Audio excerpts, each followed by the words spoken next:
What's up, y'all? Inside the Ties, episode 83.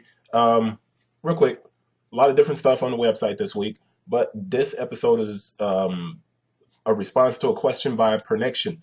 And I should put Pernection's website right here, but I don't know his website. I do know his YouTube station, so I might put it right here. But he was asking me, can I talk a little bit more about UAS? And I think a lot of people don't know what it is. But first, there's a lot of great stories on the website. Since I won't get to dive into those today, because going through the UAS story is a year-long story, and it's going to take me the whole 3 minutes to really get through it. We got, let's see, on the website, a discussion on the M&M Air Jordan 4 that's dropping next year. The Clearweather Cloud Strike Red Space, see that right here where my mouse is moving.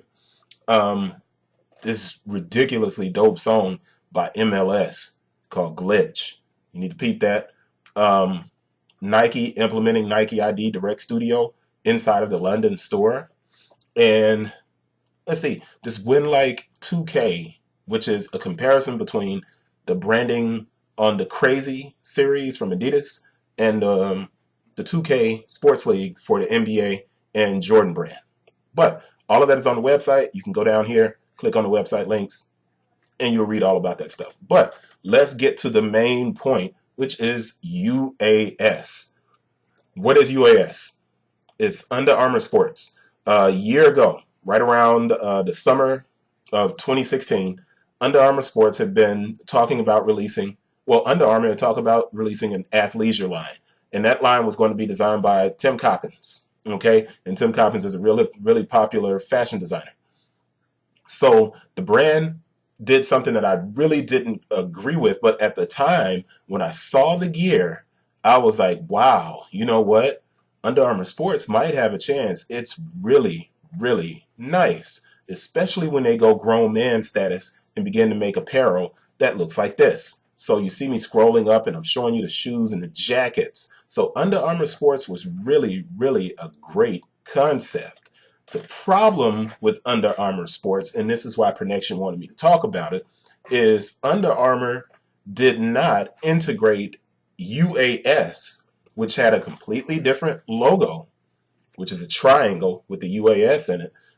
They did not integrate it into the main line. So when you went to the website, you could not find UAS anywhere on the homepage of the website. So UAS didn't exist in the mind of the shopper. The only people that knew about it were people that were doing pop-up shops in New York. So, but this is the problem. Where Under Armour was sitting up and creating this product, Nike was continuing to make product and they were putting their athletes in it. Adidas was continuing to make athleisure product and they were putting their athletes in it.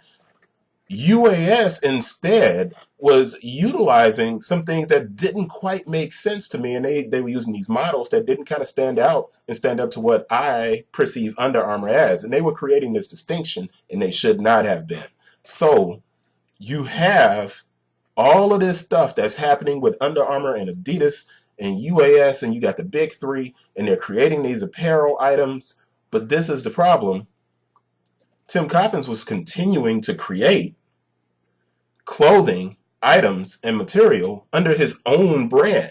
So Tim Coppens was delivering these dope clothes over to Kith, while the Under Armour Sports thing still doesn't have, I think, more than 3,000 people following it after a year for a $5 billion a year company. So this year, though, Kevin Plank sat down and said, hey, we're going to take Under Armour Sports and integrate it into the main line, into the, the regular stuff that's coming out. And I was like, man, this is a great idea. They're finally going to get to work on this.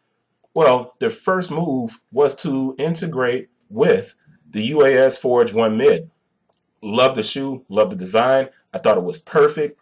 And I think what's going to happen is the brand will start figuring out what's happening and what they should be doing with UAS, but it's going to take some work. But that's the short history of UAS, Under Armour Sports. I hope you guys appreciated that. If not, you're going to have to go back and read all of these articles because there's a lot of articles. They're all down in the description. Hopefully you guys subscribe. Hopefully you stuck with me this long. I'll see you guys next week. I know this was a little bit different, but this was an actual question that I was answering for someone. And I'll see you guys on episode, 84 next week. Peace.